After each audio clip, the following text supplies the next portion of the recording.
Salve, salve, amigos! Muito bom dia! Está entrando no ar mais um giro de notícias no canal Detetives Vascaínos. Projeto sério e com total responsabilidade. A você que me acompanha e já conhece esse trabalho, te convido a deixar o seu like desde já, compartilhar o conteúdo e virar um membro do canal. Por que não, né? Dessa forma você ajuda a manter esse trabalho no ar por muito mais tempo e com qualidade. Bom, neste boletim de hoje, os principais assuntos são o duelo contra o Boa Vista hoje à noite pelo Campeonato Carioca e o retorno meio que temporário do volante Andrei Santos. O Cria tá de volta. Bom, mas vamos dar o pontapé inicial de hoje falando desse Vasco e Boa Vista em São Januário às 19h30. Chance cristalina do Vasco pontuar, já que o time de Saquarema é o lanterna da competição. E a vitória se tornou ainda mais obrigatória ao Vasco por conta do triunfo do Volta Redonda fora de casa, diante do Bangu nesta rodada, que fez o Gigante da Colina por hora sair do G4. Para essa partida, o técnico Maurício Barbieri deve ter a sua força máxima em relação ao time que já vinha colocando em campo.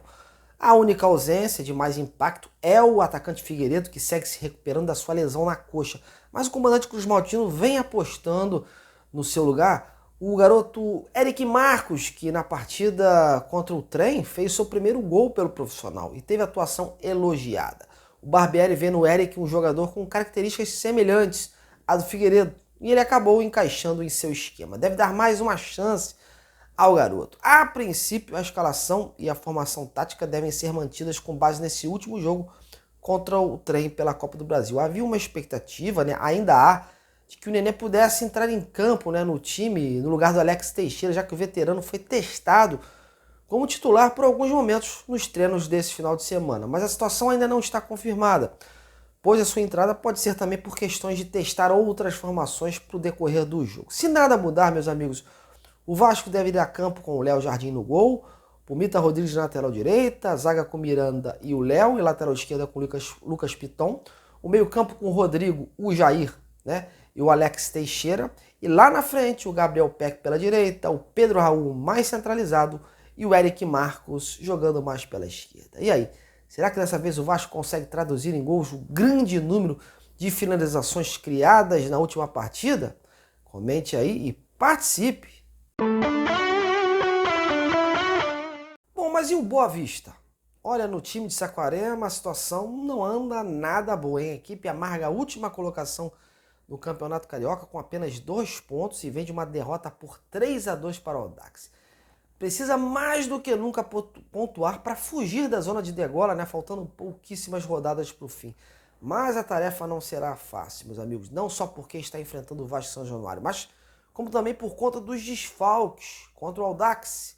Por exemplo, o time alviverde teve 3 jogadores expulsos: o Matheus Alessandro, o Peu e o Rael, e ainda perdeu o Jairo para essa partida contra o Vasco por ter recebido o 3º cartão amarelo.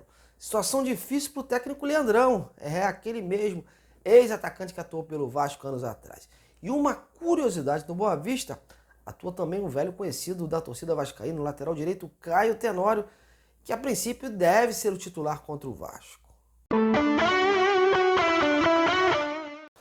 E depois de idas e vindas, meus amigos, finalmente chegou ao fim a novela Andrei Santos. O Cria está de volta a São Januário, porém só jogará por aqui por 4 meses.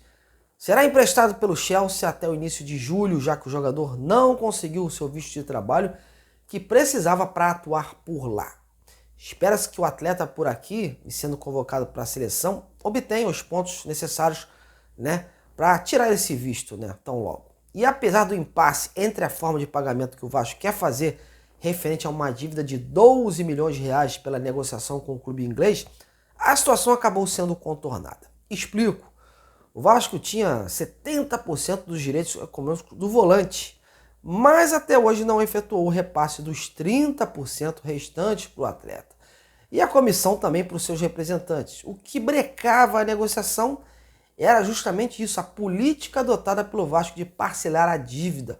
O André e o seu staff queriam à vista, mas no final das contas, conversa ali, cedeu aqui, houve um ajuste e há a possibilidade de jogar num clube onde o André já conhecia e não precisava de adaptação.